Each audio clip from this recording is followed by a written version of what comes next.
Welcome to Unleashed. And don't forget to join us on Patreon for early access and exclusive content. Here are the guys. This will begin to make things right. I'm James Fazili, and I'm joined now with the lightsabering girls of the galaxy. Is that your new name? Girls with sabers are here, and they will fence you to death. Woo! Yes, we will. Thanks for coming on Unleashed. There's your opinion, and then there's the truth. Good night, everyone. This is going to be a great conversation because we are going to talk something that is near and dear to your hearts, and that is baby. I won't even say it. We're gonna talk Reylo.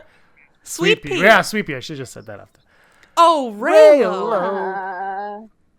We're gonna do. This is the rise of Reylo. We're gonna just talk about the story of Reylo in a very short amount of time.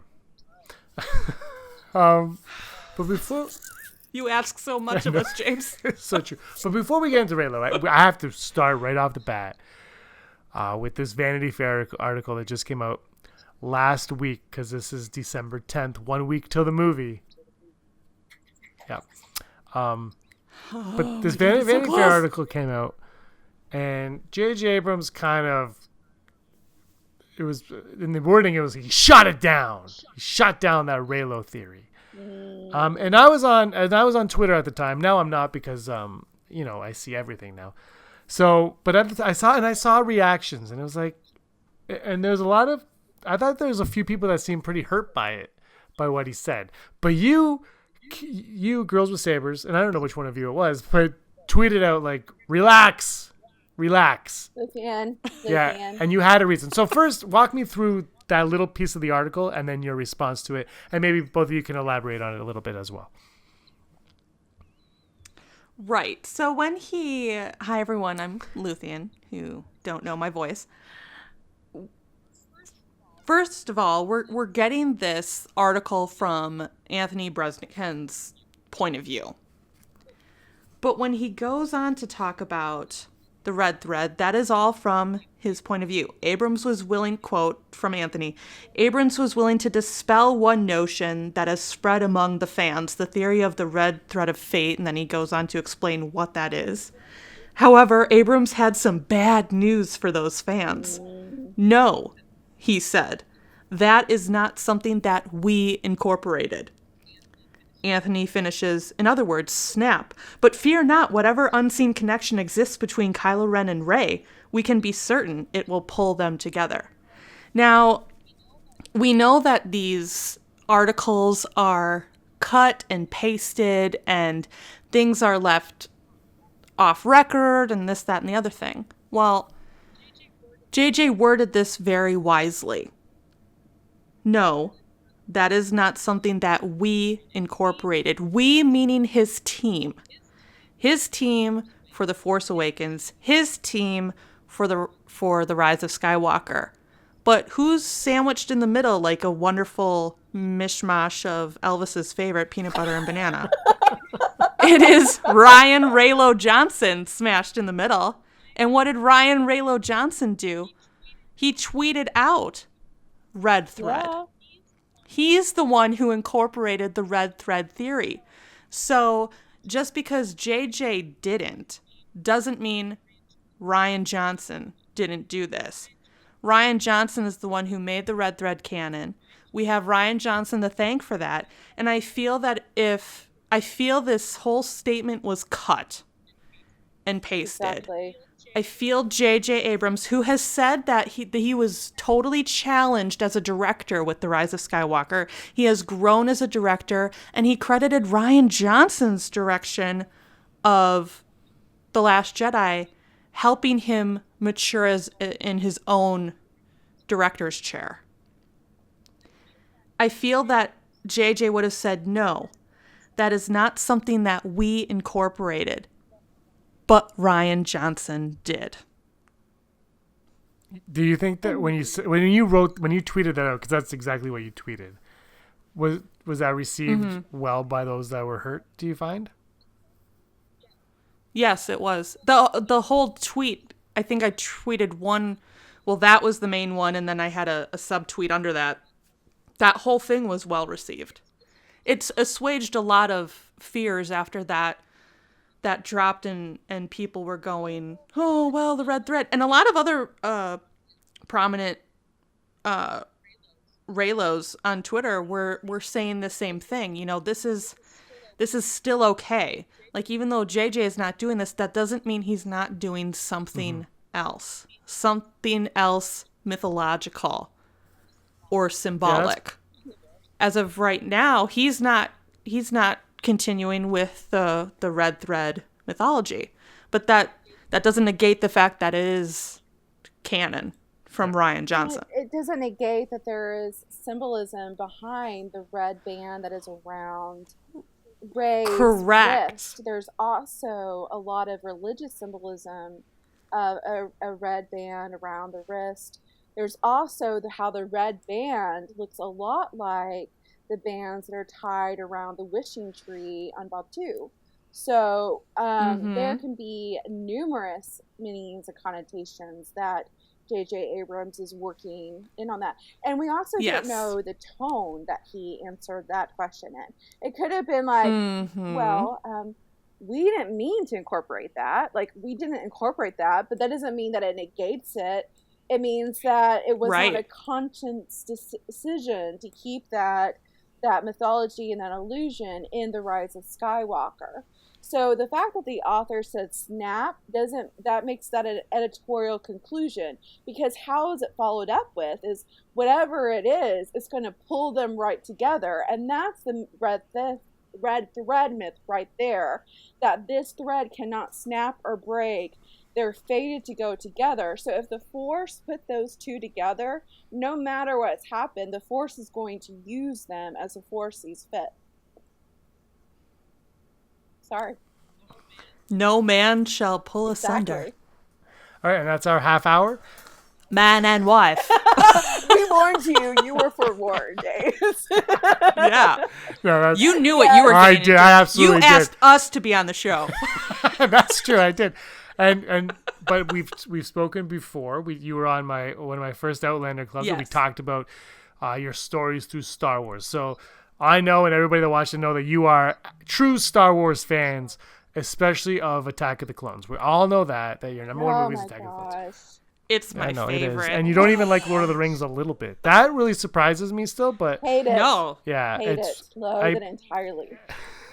I hated all 18 times I saw it in the theater. No, that's how you know you hate something, is when you see it 18 times. Because you're like, well... Yep. I force myself to keep my eyes open to watch. I have a Shards of Narsil replica in my room, and it kills me every time I gaze up on it. As a reminder of your hate. Yeah. Yes.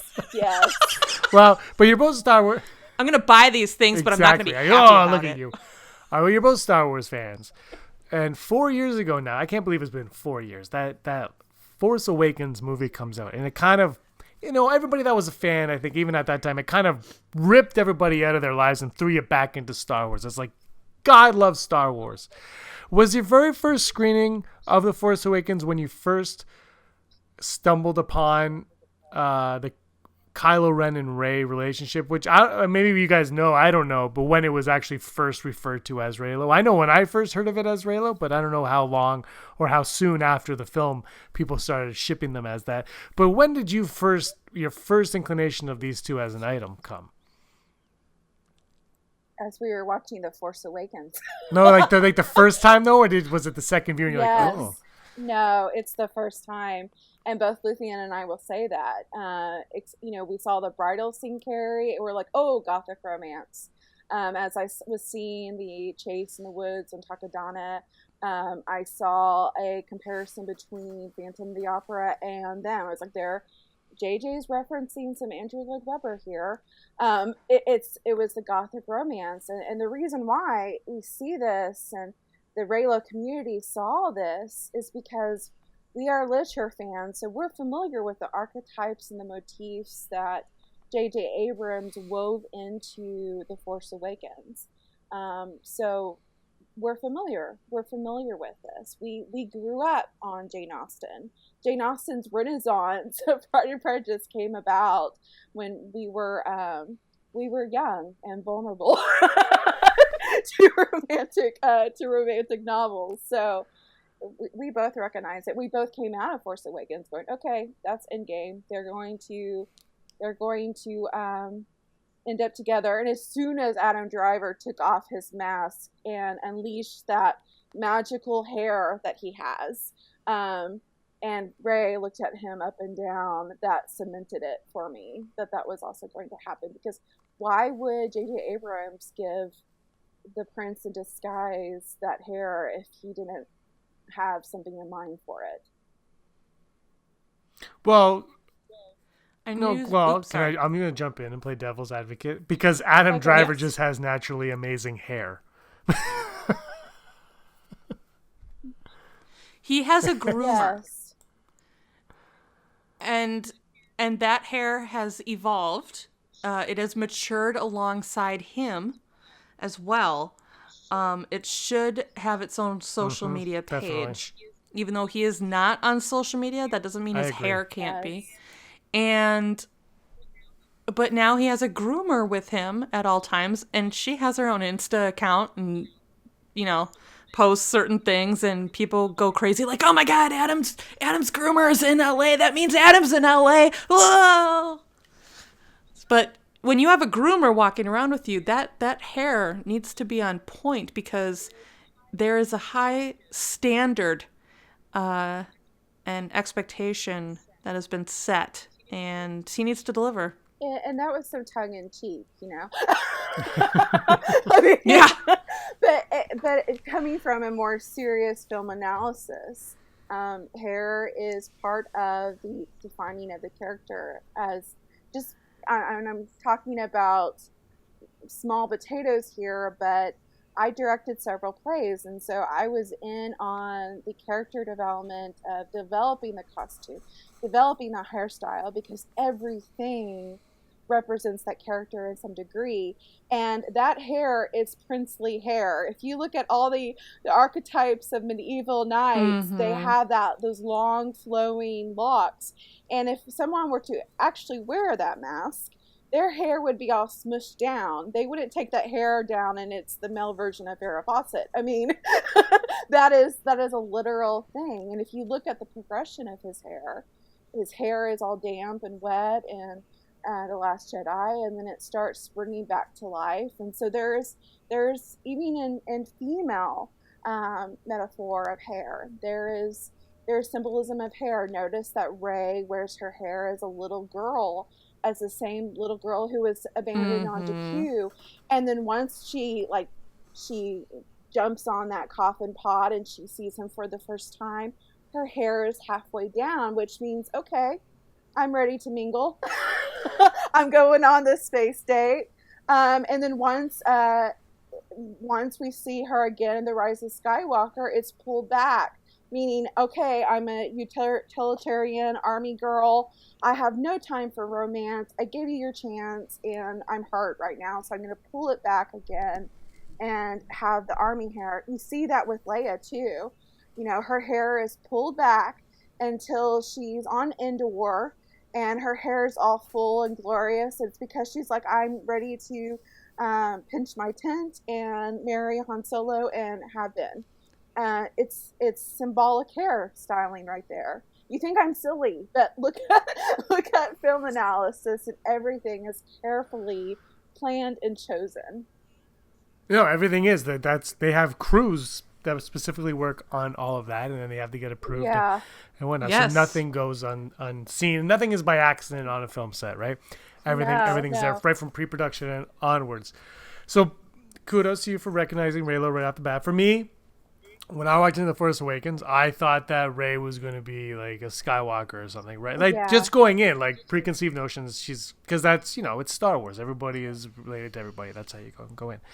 And I didn't see. So I saw all of that from a completely different point of view, like the whole interrogation scene and whatnot. Apparently, according to Chris Terrio and you two, the wrong point of view. But I saw it completely differently. So it never crossed my mind until probably a month or two later, when things started to blow up and misconduct was on she commented on a video that we did, and she's like, "Are you an idiot?" She was nicer than that because she's very nice, but she's like, "You're missing the point of the scene." And that's when I first started to take notice of it. I was like, "Oh, that makes sense. That makes sense." And so for you two, as we're getting to The Last Jedi, how did you feel before seeing The Last Jedi? What were your expectations of those two characters heading into that movie?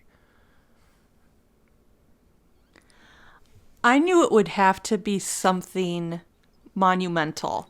And I was going into it very much, even though I had literary background analysis, all the stuff that Em mentioned, I was very much a casual Star Wars fan, probably like a peg or two above casual. Like I was very into it. But I was still so Lord of the Rings mindset, even though we were very removed from it.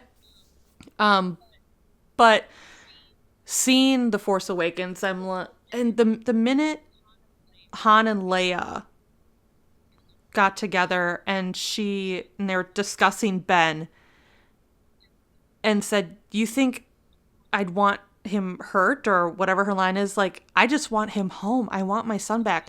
Like, she has never lost that hope. And even for a split second she did, Luke, her brother, reminded her no one is really ever gone.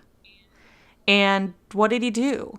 He put the dice in her hand, symbolic of not only Han, but of her son who played with those dice when he was little and wanted to be a pilot, just like his father. He never wanted to be a Jedi. He wanted to be a pilot, like his dad. And you have those, especially from a feminine gaze, you hear lines like that, the lines that Leia said, the lines that Han said, both to each other and then Han to his son. From a feminine standpoint, what hits you first? The emotion hits you first. So I'm not a parent, but I certainly empathize with parents emotionally, and I'm of parental age, you could say, that those moments hit you much harder than they would, say, someone who is younger, even as a teenager. And that's when I knew that Kylo Ren was really just a shell, that we were going to get more from this character than we possibly have gotten from any character in Star Wars. That Kylo Ren, by the end of this trilogy, is going to fall away and Ben Solo will come back. Why? Because that's the hope his mother had. That's the hope that Shmi had. So going into The Last Jedi after seeing The Force Awakens, not only was I blown away by how much they showed us, I was blown away by the Hutt scene, because now you have these two people coming together and it's balanced and it's soft and the Force theme is playing so sweetly. So now it's definitely solidified in my mind that the Force is bringing them together because that theme is playing in the background and it's sweet. There is nothing sinister about anything. You don't hear these minor tones and hissing of a snake or anything like that. And they're even keel. You're not alone, neither are you. Let me help you. I mean, all these lines, but there's still conflict. There's still conflict in both of them. It was beautiful. I left The Last Jedi. Obviously, I had my qualms about the film, but I left The Last Jedi. It was done, sealed, signed, sealed, delivered. Reylo was happening, and people tend to forget JJ's first couple interviews for The Force Awakens. He said, "The romance is what I had to find first before I even started writing this." In 2013, he said that. Yes. The romance is what I had to find first. And then he went on to say how big of a romantic he is. And he went on to talk about his wife and trips they've taken and what kind of romantic stuff he's done and yada, yada, yada. But people, the romance is what he had to find first. And then you have John, Daisy, and Oscar on the Ellen show, where they're saying she blatantly asked them, is there a romance in The Last Jedi? And they said, it's subtle. And everyone's like, oh, is it going to happen between, Poe and Daisy, or Finn and or characters Rey and Poe, or Finn and Rey, blah, blah, blah. And they were coy about it. And then we get the hut scene, and then we get the elevator scene, and we get the throne room fight, and that's as subtle as JJ is going to get. There was also one of the... Or Ryan is going to get, too. There was also an interview on the Ellen show after The Force Awakens where Ellen asked that question, and they said, well, we thought the romantic couple was obvious. And so there's this illusion that the centric romance has always been between Rey and Ben. And if you look back at the Force Awakens documentary, there's a comment where these two people are going to take us beyond into upcoming stories. Well, who could these two people be? Was it Rey or Finn? Mm-hmm. Well, no, Finn has never been, is not a Skywalker. Neither is Rey. Who is the Skywalker? Finn Solo. So you see he has to be the hero. He has to step up because it's the Skywalker saga. If I could add to Luthien on the female gaze versus the male gaze and bring it back to you, James, that it took you a while to see it, right? The female gaze means your perception of a story or how a romantic story develops. The male gaze, it's very literal. And you see that literal romance in the prequels and the original trilogy. Han loves... That's not a bad thing. All. We're not saying that's a bad thing. I'm crying right now. You can't see me, but I'm crying right now. No, I heard it. And you know what? Scratch that. I felt it. That's how men, that's, and I'm talking stereotypically in generals, that's how men go about romance. That's one of the reasons that men and women fight, is men are like, you told me that for Christmas you didn't want anything, so I didn't get you anything. And women are trying to drop hints. It's because... Have you been talking to my wife? Because are you telling me when she said she wants nothing, that she actually was saying... Actually... Oh, great. She just wants to be polite, but she's dropping you hints. Casually, she leaves the circular of the ring she wants on the kitchen table right by your cereal box. There's a reason she does that. So in female romance, what we like is the build-up. Is, are they going to? Are they not going to? Will they or won't they? And so everything is subtle because basically that is the suspense for us is, what does that look mean? What does that gesture mean?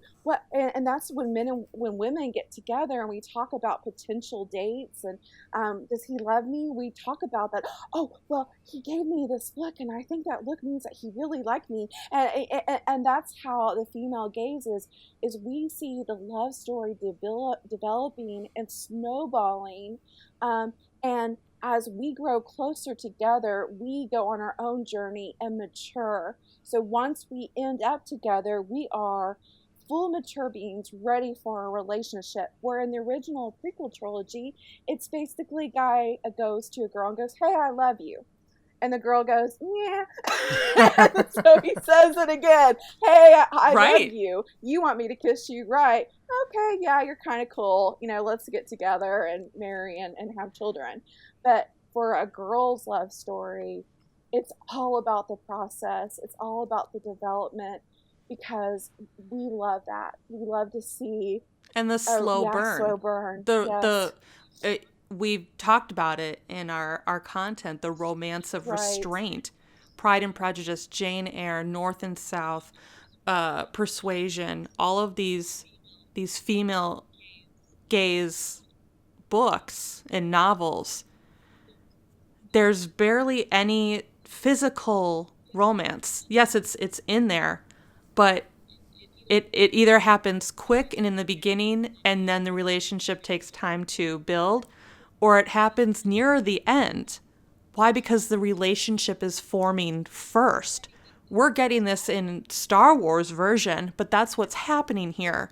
This relationship is forming, this relationship is building, and it's being done with a man and a woman coming into maturity, figuring out who they are, and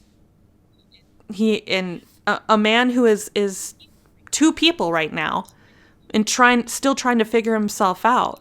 Who is ruffling the feathers now? He would have been happy to go on his merry way, but then the goddess is introduced, and that's Rey. And she is helping him as she's on her own journey. She is helping him discover that, this isn't who you are. You know who you are. And we keep hearing it, all the main characters, Luke Skywalker from the OT, Luke Skywalker, Leia said, with that mighty Skywalker blood. Only you have, Kylo Ren's not the Skywalker. Yeah, but his uncle, Luke, who you really adore, just said he has mighty Skywalker blood, but he's not a Skywalker, and I'm really confused, because what do you want? I've never understood that. That's weird to me, but I guess people will... That one's weird. Like, that one, he's a Skywalker. He's clearly the Skywalker. Right. But he's also a Solo, and that's the kicker. That is that is the heart of the story, because you have a father who wasn't involved as much as he would have liked to be, but who is involved in this story. What was always missing for the Skywalkers? It was a compassionate heart. Anakin could only go so far. So now you have Ben Solo with that mighty Skywalker blood. And what is the missing piece? It's the heart of his father. It is the heart of a Solo, which is all about compassion, and who came back. His father literally came back and helped his friends. That's what was missing. And that's what... That compassionate heart. He can't destroy. That's correct. As much as he's tried. Says is you have too much of your father's heart in you, young Solo. I love that line. Destroy it. Yeah, I do too. Yeah. Do you think that there's been theories and rumblings that Han turned on the saber in The Force Awakens? Are you on that train, or do you think no? Kylo went through with it because he had to, or there was another purpose to it, or did Han turn it on? Where are you on that one? I'm not too wild about it. I think it's a possibility. That's why I put it in your chat. I think literally he could have. I'm not denying that. It is Mythbusters plausible. He could have hit that button and turned it on. But him walking out on that bridge was him metaphorically turning it on. And that is sacrificial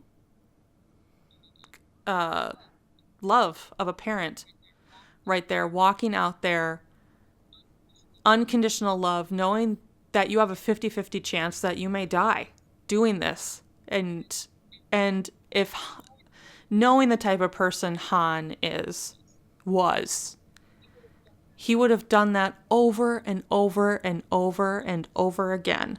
Mm-hmm. That's also very biblical. Just like Richard E. Grant said today in that press conference, Star Wars is swirling with biblical and mythological parallels, and I'm like, oh my God, validation, Richard. But it's true. Ben Solo is going to have this Christ moment of resurrection, but what happened? The love of his father walked out onto that bridge and died for him.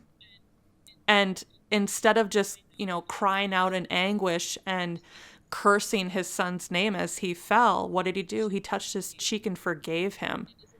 And isn't that the most Christ-like thing?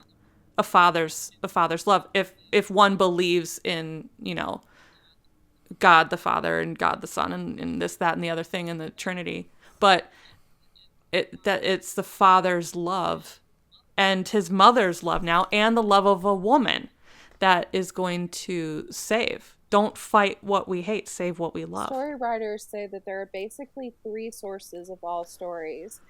Mythology, whether that be Greek, Roman, African, whatever, because that's the monomyth. It is baked into the human experience, no matter your origin.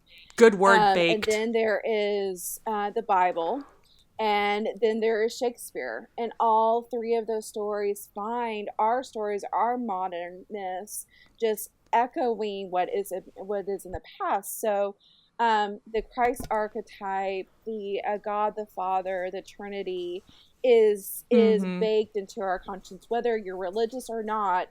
You see symbolism in the Rise of Skywalker, even the Last Jedi. I mean, you literally see a tomb, and then you see Rey lift the rocks, then you hear Luke, the Resistance is reborn today. What is that? That is resurrection from the tomb.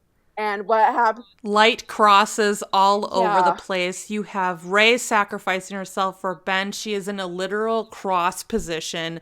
Snoke is hoisted her up directly in front of Ben. Her arms are extended. She is in a cross. And she went through the gates of hell to die for him. If the leaks are right, and I'm going to snap for you, James, in case you want to do this. I don't know the leaks. Hold on. Okay. I left my headphones. Oh, whatever. Say a leak. Okay. We're a week away. I can live with a leak. One of the leaks is that Kylo Ren is going to die because he falls into an abyss, and that's that's many months ago. That sounds like something that I thought of. Yes. Because if that's yes, but it's a half truth. If that's true. No, I don't know what you're going to say, but I also think it's a half truth as well. Joseph Campbell said that the result of the hero's journey is there are 2 things that happens when the hero faces a monster. That he falls into the abyss to resurrect a goddess, or god or goddess. Now you see that with Rey. She fell into the abyss. How did she fall? She fell into the abyss. She died in a coffin pod, and then she was resurrected along with the Resistance. Why? Because she's the true leader of the Resistance, and she's the rebirth of the Jedi. So if Ben Solo falls into an abyss, then he is becoming the Christ figure for everyone. He is dying to Kylo Ren and then rising up, resurrecting again as Ben Solo, as the true man. And that is standard monomyth language baked into our mythology, baked into almost story. So it is very possible that he does, but it's very possible that there is resurrection in store for him. So yeah, it's going to be awesome. Another thing that I wanted to go back to, if it's okay with you guys, is Luthien said, TikTok and TikTok. I'm gonna be really fast. I promise. I'm gonna be fast. You can give me a minute. Okay, counting down now. Take your time. Luthien said that Han forgave his son. Something that is never mentioned is when Han puts his hand on his son's cheek. Yes. He says he hopes his son will forgive him for all that Han did. Han rejected his son. Han abandoned his son. And that's hard for us to hear as Han Solo fans. Like, I love Han Solo. I adored him since he, as a child. He is very much my hero. And even because he reminds me of my dad. Out of Luke and Han, my dad is completely Han Solo. My parents are like, if Han Solo married Padme. I mean, and so I love Han, but my dad will say, and lovingly, I made mistakes with you, because every parent makes a mistake. And so that bridge is not only for Han forgiving his son, it is his son to forgive his father. And that's, again, monomyth language. It is the hero finding the father and forgiving the father. And you see that with Luke. He rediscovers, he knows who his father is. And although his father becomes Vader and makes horrific, horrible mistakes, he forgives him and is willing to extend compassion. Well, Ben finding his father is an acceptance of his father too. Because what did he also say on that bridge? I destroyed Ben Solo. I destroyed your son. Why? Because he was weak and foolish. like his father. So Ben is going to find that he has the father in himself, and Han Solo was not weak and foolish. Snoke lied to him that compassion was foolish and weakness. He is going to embrace the compassion and in his heart. He's going to embrace the Han Solo in himself. You tell him. all. Yeah. We'll show him. And like, who doesn't love Han Solo? And that's why Exactly. That's why Rey can fall in love with him, because look how much Rey admired and loved Han to begin with. And I'm not saying that she wanted to have romantic feelings with Han, no, but they she saw Han Solo and she thought, family. This is my family. I'm at home in the Falcon, and she has already had the parents' approval of her. And she's like, I belong here. And Han saw that she belonged here. Like, you're home. You're home. The Falcon is home. So it's like Han recognized her. You belong on the Falcon. And I think that was almost like him saying, you belong with my son. You know, if you like me as a person, Han Solo, then you're going to adore my son, because my son is just like me. I think he also saw a lot of Ben in Rey, a younger Ben in Rey, the wide-eyed, you know, seeing new things for the first time. And you see that on his face. He's forlorn about what could have been with Ben. And he saw that in Rey. It is this deep. These archetypes are there. The analysis is sound. It's because it's all there. You even had Billy D. Williams talking in an interview today about Carl Jung and the anima and the animus, and going kind of deep diving into that in not so many words. But that whole, and he's like, everyone should read up on Carl Jung. Well, we've talked about Carl Jung, and we've woven all of that anima, animus, and the shadow, and there's tons of other wonderful content out there about the shadow. And who followed Jung? Joseph Campbell. This is a huge, huge circle of archetype and mythos that these writers are following. It is not subtext, it is text. And to say that archetypes and symbolisms are, you know, looking into anything is to basically say that it's not important to Star Wars. Well, no. George Lucas created Star Wars following Joseph Campbell's monomyth template. Mm-hmm. That is fact. That is fact. And so all of Star Wars is built upon these archetypes. Is built upon Joseph Campbell and Carl Jung. So to say that it doesn't matter in the sequel trilogy is just I have no words for it. My mom told me, if you can't say something nice, don't say it at all. So that's it. Because it's just it's there. It's there. And if you want to know about the Anna, yes. Yes. I'm so let James. I have nothing to say. I didn't hear him. No. I what I'm thinking now though is I look back at last week or whenever it was, we did that live stream, and you jumped on the chat and then you jumped all over Andrew Fantasia over here but the thing with Andrew was saying his point of view on it. But he's not alone in that point of view, right? Like there are a lot of people who there's probably more that see it, but there are a lot of people that do not see what you see in this. Like how I was when I first walked in, they don't see it that they see it that way, where they are not going to be romantically linked whatsoever. Even, but the big point is in The Last Jedi, that was the last stand. Like Rey saw that he's a monster, he'll never come back, and when the Falcon door shut. That was a metaphor for her shutting the door on the future of those two. So I want to know right now if you two could look straight at the camera. Just pretend there's a camera. Done. Just one at a time. What would you like to say to those individuals politely. Oh, well, no. I all I was saying, I wasn't saying our archetypes or anything. What I was saying is, in general, these are important to Star Wars. Not saying that if you don't agree with us, then you're blind. I'm saying if you don't acknowledge that archetypes aren't important in Star Wars, well, they're baked into the very creation of it.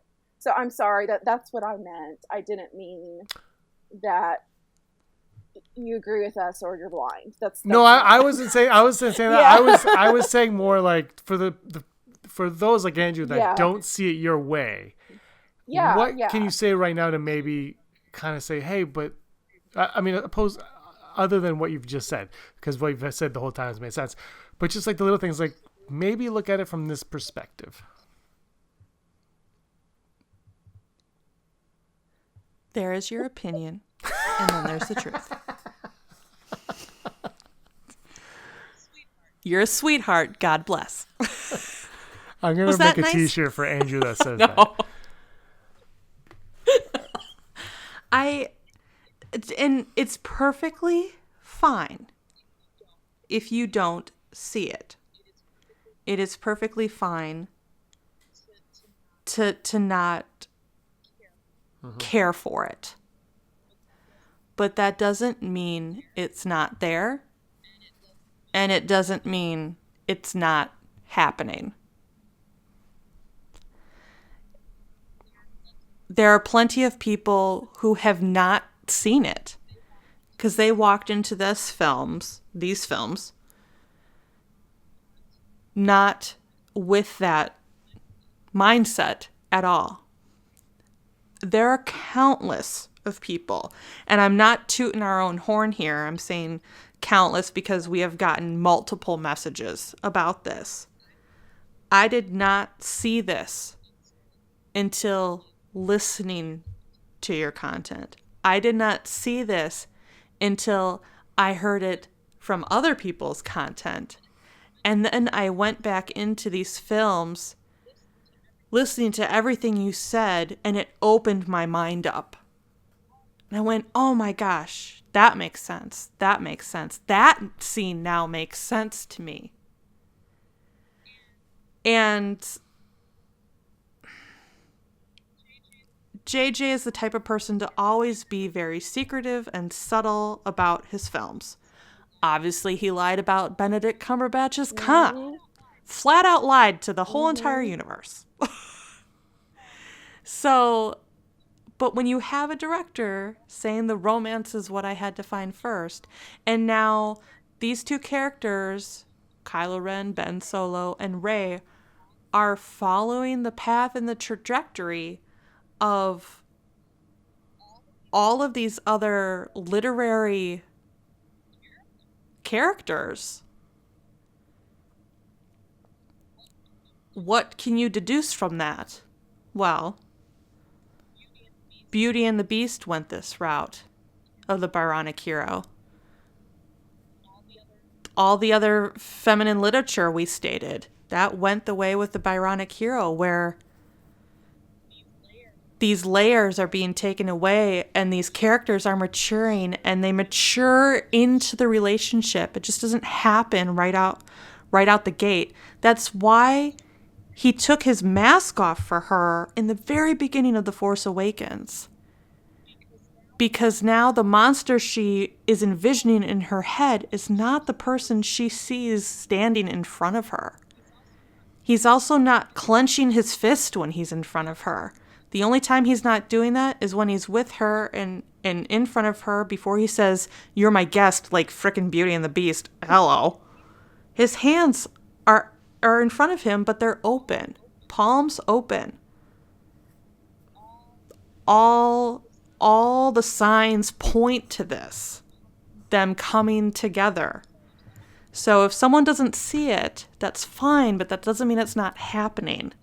If someone doesn't want it to happen, that's fine, but that doesn't mean it's not happening. That doesn't mean that's not the narrative that's being told. Well, their coming together will be their undoing. If I remember from the TV spot or the last trailer, That is what CVP says. So says a master manipulator. Exactly. So said Snoke. Snoke's dead. Yes. Yep. I miss Snoke every day of my life. I miss Snoke.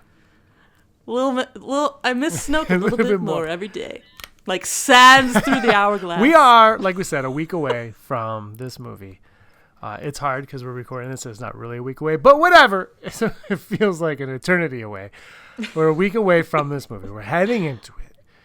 This is it now. This is end the game for everything, including Reylo. What are your expectations for it? Well, after this, there could be, but you know what I mean. Like, this is it. Everything's got to come to a head here. We're going to learn whether or not Reylo was ever a thing. It was. So, what are your expectations heading into Rise of Skywalker in regards to Rey and Ben Solo?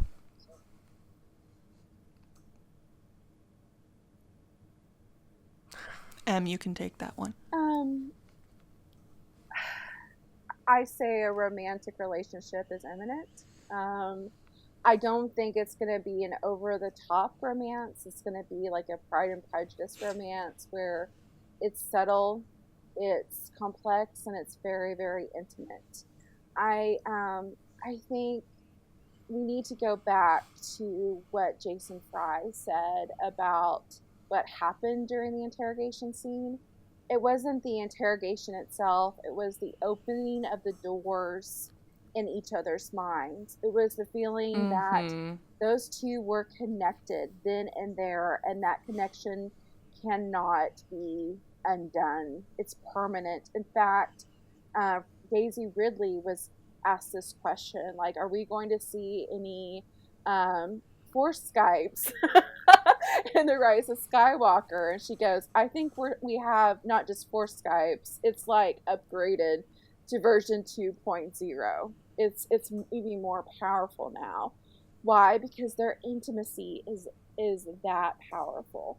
They have felt what each other feels. They have seen each other's past. They know each other more than a married couple knows each other.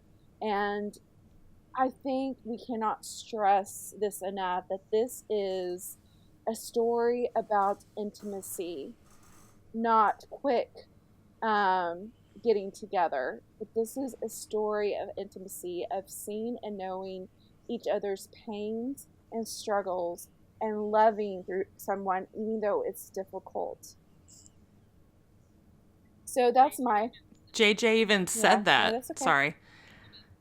I mean, he said they're connected in this profound way, drawn to each other, curious about each other, knowledgeable about each other. And that's an aspect of romance novels. It is with Pride and Prejudice, that these two people hated each other, that they were drawn to each other. I mean, that's what Darcy said to Elizabeth. He's like, despite my attempts of not to like you, I love you. I can't help it. It's not logical, but it's there. And everyone thought that Darcy was a jerk, and he was. He said awful things to Elizabeth. He told her, not to her directly, but she overheard him telling his friends that she was not pretty enough to stand up with her and dance with her at a ball.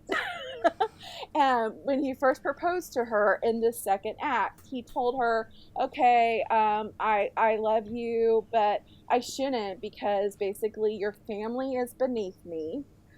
You have no fight. Basically what Ben Solo said to Rey. I love you despite all the logical reasons. Basically your family is trashed. And that's what Darcy said to Elizabeth. And so we, like Elizabeth, hate Darcy. But in the third act, we see him transform, and he becomes the hero. And that happens in the third act of Beauty and the Beast. What does Belle say in her song? Here's when she meets Prince Charming, first act, but she won't discover it's him till chapter 3. Why? Because slowly the beast has to transform into a man to get the girl. By the way, Bonjour is my favorite song from that movie. So I love that. Just want to let everyone know it's the best song. So and it opens good. it up. You're like, yeah, this is awesome. Bonjour. Bonjour. Bonjour. Bonjour. Bonjour. Bonjour. With his train like always. So, do you guys think there'll be there's a chance that the body of Kylo Ren will be laying, presumably deceased on the ground, with Rey crying, like very emotional over that, and then looking up at Shivi P? Do you think that's a possibility of happening? I think it's possible, but what is the main word? Oh yeah, he's gonna come back here in the title, Rise. So whether you believe he falls into the pit or the abyss or not, we've gotten the primer for what is going to happen there. You see in The Last Jedi, when Rey confronts Luke and knocks him back, he stops himself with the Force and then lowers himself to the ground. So that can be done on a grander scale. JJ and Chris Terrio and everyone else has said, we're going to see the Force, new things with the Force. It's not going to be the same old. New things are going to be happening with the Force. In the Kylo Ren comic, or the Snoke comic, issue 1, you see Snoke hurl Ben off of this rock face over this chasm and is berating him and chiding him and says, catch yourself, basically, in not so many words, and allows Ben to fall down. And what does Ben have to do? He has to catch himself. He is literally falling into a pit and with jagged rocks at the bottom, and he has to, spoilers, he has to stop himself. And what does he do? He stops himself with the Force and makes his way back up to Snoke. So this is the half-truth part of the leak. He could fall down a pit. He could fall into the abyss. But then he is resurrected. He himself lifts himself back up using the Force. Now he is letting the Force finally flow through him, the light side and the dark side, balanced as one, coming together into a Skywalker finally, with the heart of a Solo, coming up over that pit to finally defeat the enemy of his family. How can this film not end happily when this family has experienced almost nothing but tragedy? Yeah, I struggle with anything but a happy ending coming. I don't. Yeah. It just, And M said it beautifully, where one cannot survive without the I other. agree with that, yeah. Right, M? Absolutely. That's Greek mythology right there. Yes. Greek mythology. It's the splitting of two souls that the other half of each soul is in pain until they find their other half. And when they find their other half, it's like it's natural. They're drawn to each other, and they're in pain without the other person. So if you see them connected, if you see them as one half of the protagonist, which is also what Rian Johnson said, then and also in Force bonds and Legends, if one person in the Force bond dies or gets hurt, the other person feels it. It even goes into this idea that if one dies, then the other dies, because they're so intimately connected. They feel each other's pain. There might be moments where Ben is hurt or Rey is hurt, and they both feel that. They could absolutely convey that. JJ even spoke of Daisy's acting maturity. She was phenomenal in The Force Awakens, but he said she was just on another level for The Rise of Skywalker. And he commended both Adam and Daisy. But that's the brilliant thing about both of them working together. Not only do they have such great chemistry together, but they pulled the performances out of each other. That is just astounding. And to continue on with what Em said about the Greek mythology, that goes back to No, that is something we did not incorporate, but they probably did incorporate the Greek mythology of the two lovers being intertwined and one not being able to survive without the other. And that speaks directly to what Andrew said about, well, why can't it just be a friendship? What's wrong with just it being an awesome friendship? Well, in this mythology, friendship is not enough.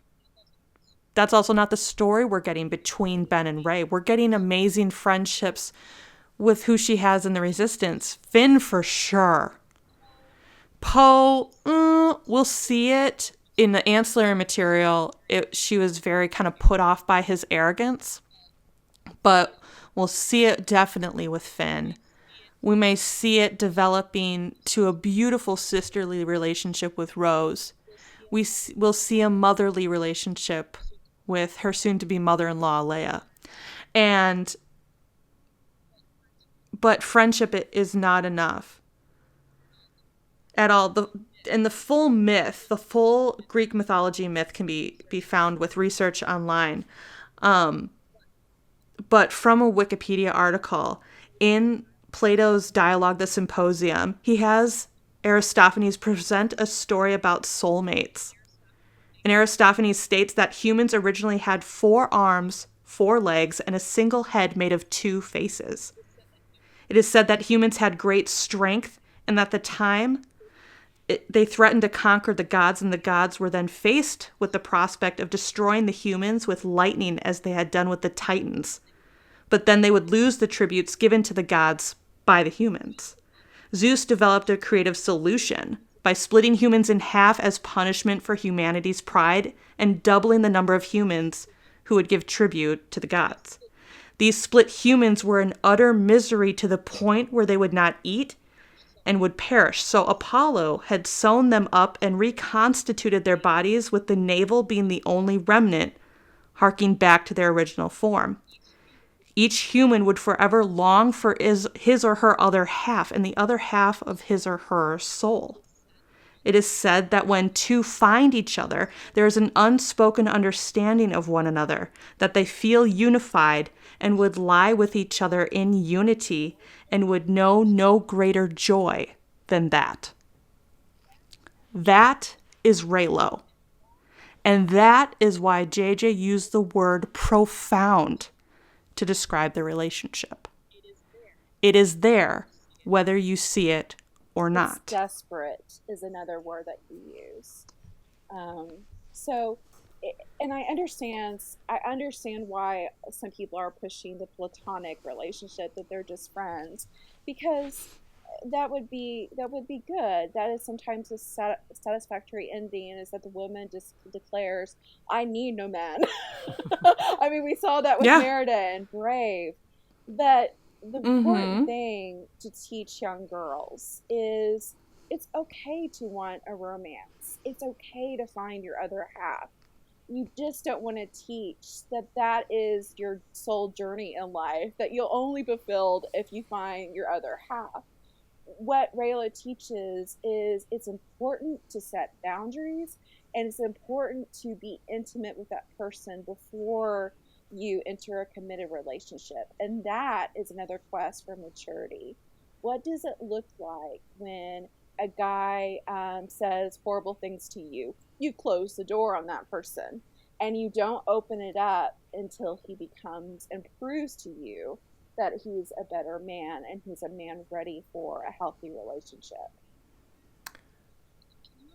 And can you imagine, even if closing the door on Ben on Crate closed off the bond, say it did, it legitimately physically closed that off, but the force is, the force is God, basically, in this universe. So if the force has been pushing them together, and if now they're trying, well, screw you, force, I'm going to close this connection, but it's the force's will. So can you imagine, over a year, say these force bonds weren't happening, but it is like an overwhelming itch you cannot scratch if the force is still going, I'm not done. and that urge to open that bond back up is so strong, but Rey is willing it back down. Can you imagine how much pressure that would be for it's a dam holding back water that it's ready to burst. I mean, it's just the amount of tension building for that is insurmountable. What's not insurmountable is the amount of actually it is the amount of time between now and when we see this movie. It is.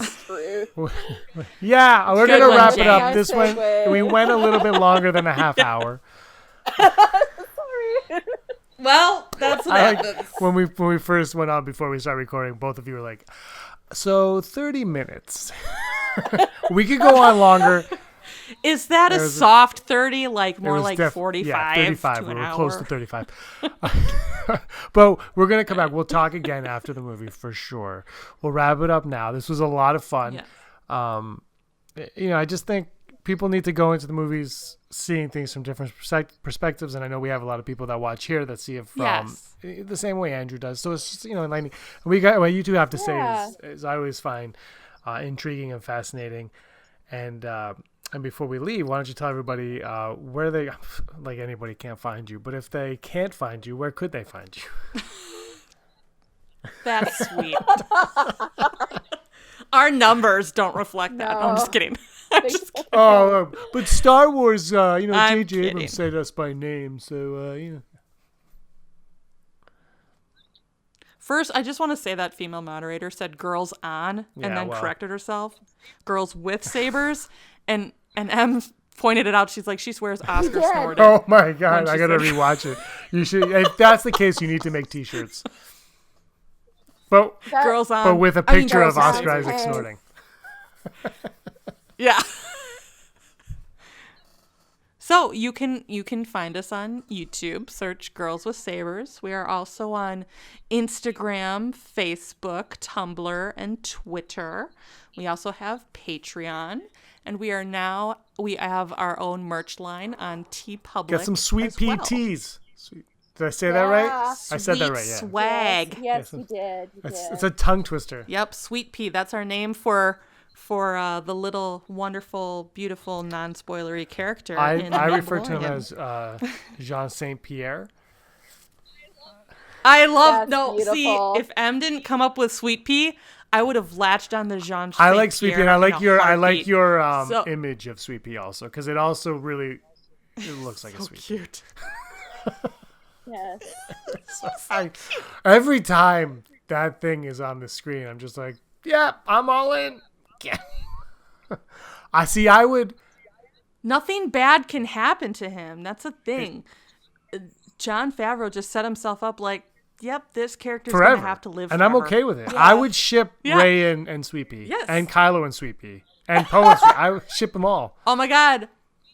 Sweet Pea is Rey's son. My gosh. Jeez. What?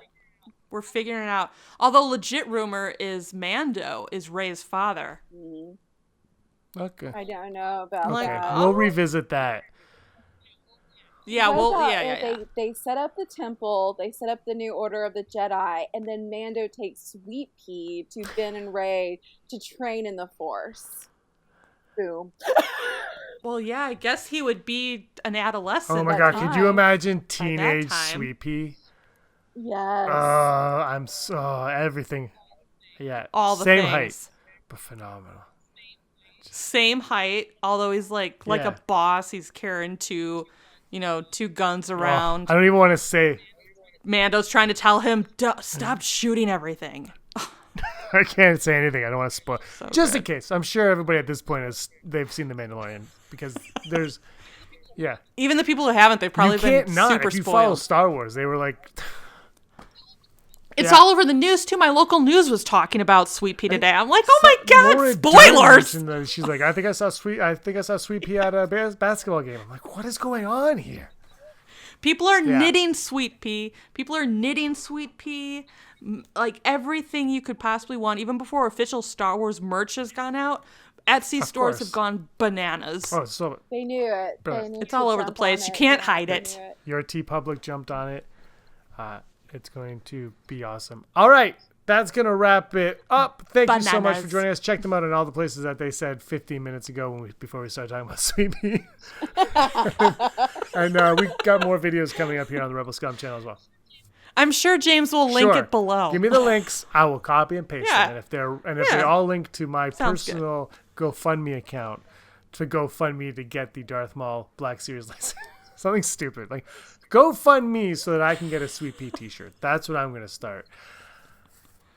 They're probably, you know what, when this video drops, there are Black Friday deals right now, $35 $30 for a off. t-shirt. No, that'll be done. But by the time this comes out, probably the next sale will come up because TeePublic has that like once a month sale. Spoiler alerts on that one. I know they have sales all the time. time. Oh yeah, and they say, "Oh, the final day," and then it rolls for another 2 days. It's been extended. I'm like, I know I'm smart. Like I went to school, so I know what a day is. Like well, I know how many hours are in a day. TeePublic changed those rules. All right, that'll do it here. They sure did. So a TeePublic day is a week. Gosh. Got it. Oh no. May the force of others be with you. Hey scumbags, thanks for watching. Don't forget to give us a thumbs up on our video. As always, please subscribe to our YouTube channel, Rebel Scum Podcast, for all the latest videos.